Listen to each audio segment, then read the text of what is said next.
इसमें ना सर ये 34 नंबर है, अब याचिका करता है श्रीमान। हाँ। ये बहुत लंबे समय से प्रकरण चल रहा है। आपके वकील साहब तो आए नहीं बहस करने के लिए, इसके लिए हम क्या कर सकते हैं? ये हमारा सुन लिया जाए, हैं? हमारा निवेदन सुन लिया जाए साहब, और जजमेंट कर दिया जाए। ठीक है, चलिए। एट दिस स्टेज, उसके नीचे लिखिएगा, इतना लिखने के बाद लिखिएगा। जी। एट दिस स्टेज पिटिशनर, आपका शुभ नाम बताइए। Ram Lakhan Pandey. Petitioner Ramlakhan Pandey submits that he is disengaging his counsel and he be heard on merits of the case. He is permitted to argue. हाँ बताइए प्लीज। इनमें श्रीमान ऐसा है कि जल संसाधन आप बैठ जाइए। भ्रष्टाचार हुआ श्रीमान, उसकी हम यहाँ याचिका की है आपके। क्या किया? याचिका दायर की है 24/90/2011। हाँ। उसमें श्रीमान 1200 माने अभियुक्त बनाए गए माननीय उच्च न्यायालय के उसमें जो है डायरेक्शन में जी। और जब अभियुक्त बन गए, इसमें प्रिंसिपल सेक्रेटरी बने, मुख्य अभियंता बने, अधीक्षण यंत्री बने, कार्यपालन यंत्री बने जी। तो श्रीमान इसमें जो है पहला छापा प्रिंसिपल सेक्रेटरी के यहाँ पड़ा। We are not concerned with it. जी नेतागिरी करने के लिए आप यहाँ नहीं खड़े हैं। P7 P9 आदेश है, जी उसमें ये कहा गया है कि आपके द्वारा जो मार्कशीट है वो फर्जी थी, जिसके ऊपर आपने जो है कूटनीतिक मार्कशीट के ऊपर नौकरी प्राप्त करी। नहीं श्रीमान, बिल्कुल फर्जी नहीं। अच्छा ठीक है, वो देख लेते हैं ना, 1 मिनट रुक जाइएगा। जी अब 2 मिनट रुक जाइएगा। जी सर।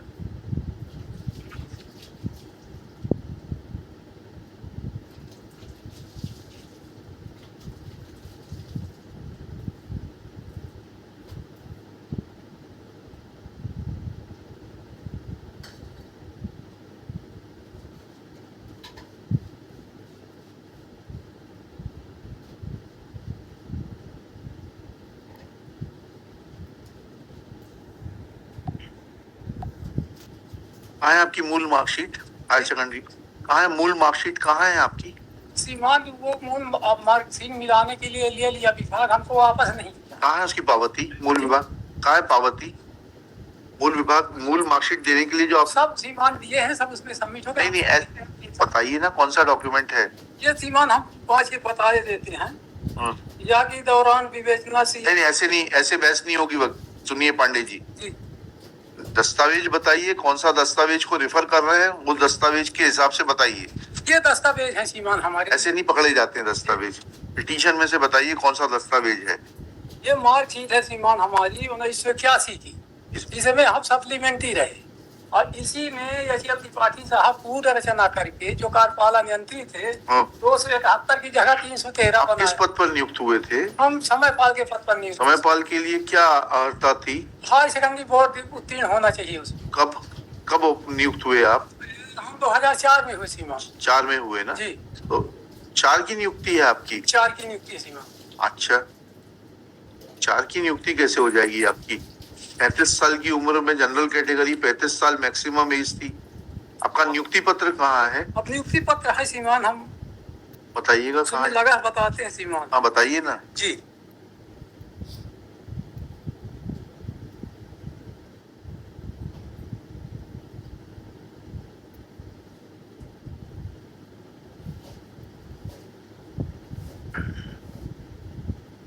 अच्छा ठीक है, P1 आपका नियुक्ति पत्र हो गया। आप तो उसके पहले दैनिक वेतन भोगी थे। जी सर। हाँ ठीक है, फिर क्या हुआ?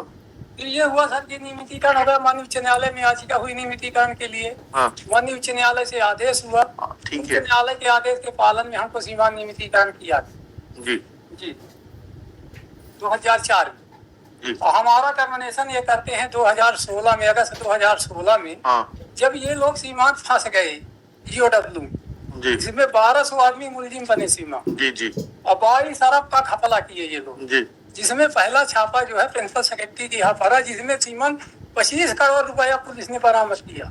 हाँ ये जोशी साहब से, अरविंद जोशी साहब से और टीनू जोशी, जी जी इनको पकड़ करके जेल भेजा गया। सीमान जमानत नहीं हुई, जेल में मर। जी जी इससे आपके केस का क्या संबंध है? इससे संबंध ये है साहब कि इसी कारण ये हमारा टर्मिनेशन। नहीं, अरे हम तो आपसे सिर्फ इतना पूछ रहे हैं जी कि आप ये बात मानते हैं कि समयपाल के पद पर नियुक्ति के लिए जी हायर सेकेंडरी पास योग्यता थी? जी ठीक है, ये बात मानते हैं ना आप? हम मानते हैं। ठीक है, आपकी हायर सेकेंडरी की मार्कशीट दिखा दीजिए। अरे सीमान उसमें मूल आर्डर कोर्ट का लगा, कोर्ट ने साहब भली भांति परीक्षण करके आदेश दिया, मूल आर्डर ही लगा उसमें। कहाँ लगा है? उसी में आप उसमें लगा होगा फाइल। ऐसा नहीं होता है, लिखिएगा। एक Shri Pandey is not in a position to assist the court though he has discharged his counsel Shri Prakash Gupta is appointed as amicus curiae. आइए, इनकी फाइल लीजिए, पढ़िए, मुझे लंच के बाद असिस्ट करिए।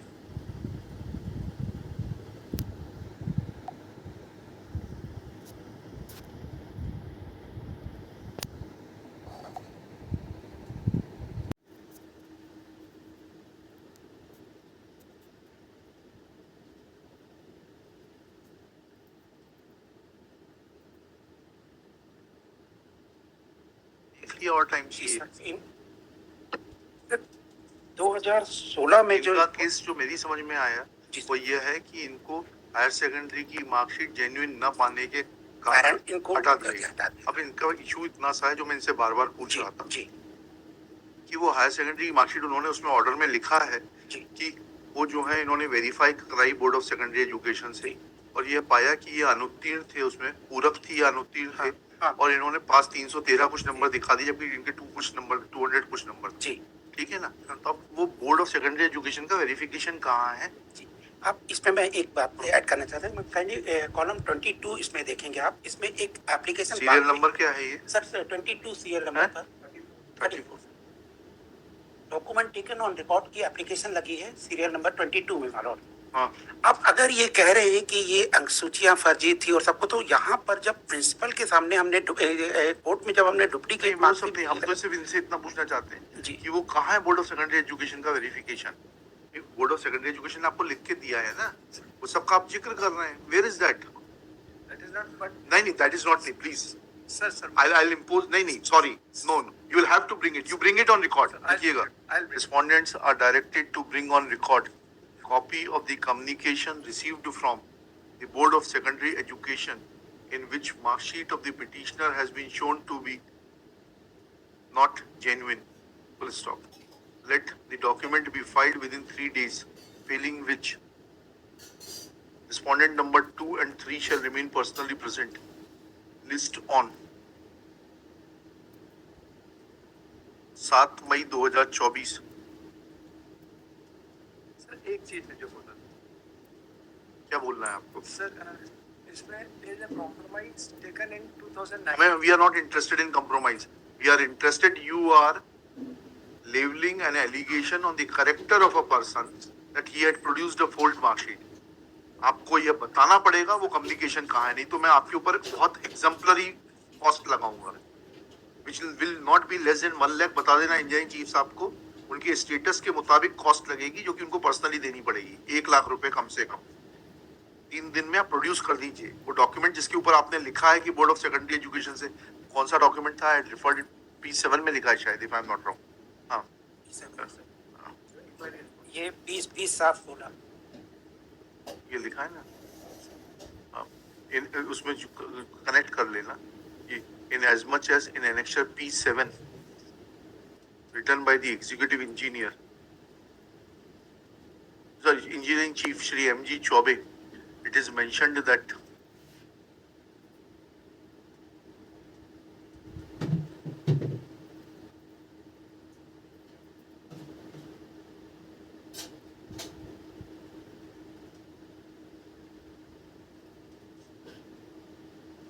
लिखा है किस पैराग्राफ में था, सुबह देखा।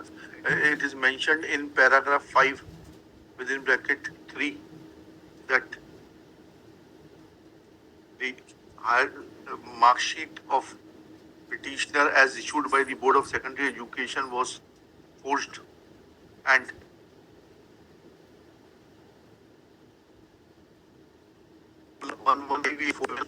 examination center 0407 reflected that petitioner had passed higher secondary in 3rd division with total 313 marks, whereas as per the documents provided by the Board of Secondary Education for the exam which was conducted in 1980,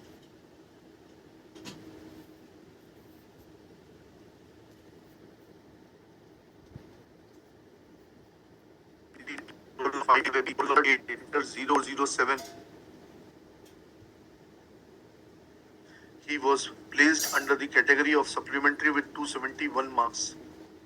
Full stop. Let this communication from the board, which is referred to in the annexure P7, be brought on record by the engineer in chief within the aforesaid period, failing which engineering chief shall remain personally present before this court on 8 तारीख लगाई थी ना, 7 को रहने दीजिए, 8 कर दीजिए, 8 मई 2024। आप कहाँ से आते हैं, एक मिनट रुकिए, आप कहाँ से आते हैं? आप एक काम करिए, वकील साहब से फाइल लेकर आपको दे दीजिए, आपसे ये फीस नहीं लेंगे, इनको हमने अपॉइंट किया है, आपको पैसा नहीं देना, सिर्फ फाइल देनी है। बाकी 8 तारीख को देख के जो भी होगा फैसला कर देंगे। अगर आप आना चाहे तो आइएगा, नहीं आना चाहे तो मत आइएगा, वो आपकी मर्जी है। चलिए, इसमें डिस्प्ले कर देना, केस मेंशन